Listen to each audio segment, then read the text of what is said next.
When you're teaching children yoga or well-being strategies, it can be really difficult to judge timing on how things are going to go. For example, I've taught the same lesson, like exactly the same structure, to two different classes back to back, and they're the same age, they're the same year group, but there's so different dynamics of children that the first time I've taught it, an activity's taken, for example, 5 minutes to do a particular task. And then in the next class, it may take 8 minutes or 10 minutes because the children are different.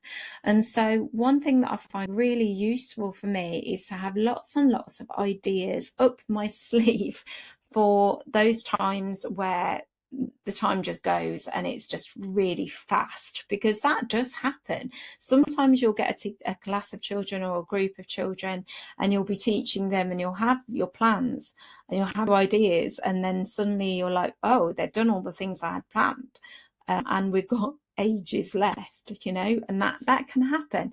And so something that really supports me and that helps me is, on the back of my cards, I use my postcards and everything.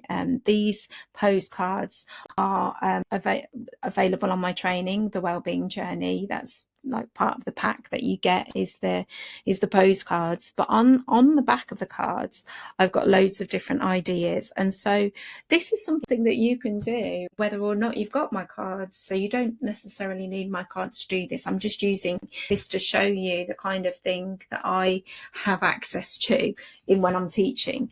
And so some things that I like to have to think about to hand are variations. So I might be teaching them a pose. So for example, this one is rainbow, and I've got some variations to do in that pose. So different arm positions, for example. So you could show the pose and you can do some variations in the pose. There's some movements that you can do in the pose. So can you do that pose? And then can you do these movements in that pose? And then there's things like, can you link them to another pose that you've already taught them? And so that's included on the back of my card as like an example idea. Can you do a breathing technique with that pose? So you can do that pose, but is there a breathing practice that you can incorporate at the same time as doing it? Is there a way that you can do this pose collaboratively? Is there a game you can play with this pose? Is there something you can talk about, like a fact? So for example, on the back of this one, rainbow, my talk about idea is that the fact that Earth is the only planet to have rainbows. And what do you like about rainbows? Or are there any facts that you know about the planets, for example? And so having like a thing to talk about can be useful too. And then there's also like an affirmation is quite a nice thing. So think or say to yourself is a thing. And so I have all these ideas on the backs of my cards, but you could have these ideas already jotted down for you on a post-it note. And I think it's really useful to have more ideas and not use them than it is to run out of ideas and suddenly be like, what do I do with all of this time?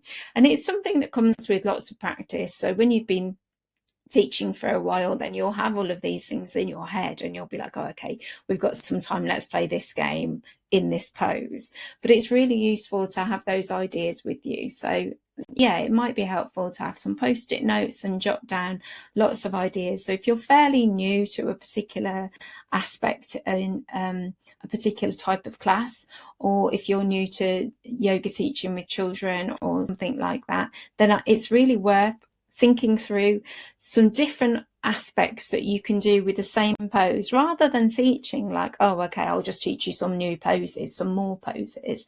Have a think about, can you offer some depth? Can you offer some variation within that particular pose that you're teaching? And I find that having those ideas just there is a support in itself, even if you don't use them, or even if you think of something completely different to use at that time. It may be that you don't even use the ideas that you've got. So I find that really helpful, having lots of ideas to play with, to play in a pose, rather than teaching new poses and more poses, which can be overwhelming and can feel too much and can feel too rushed.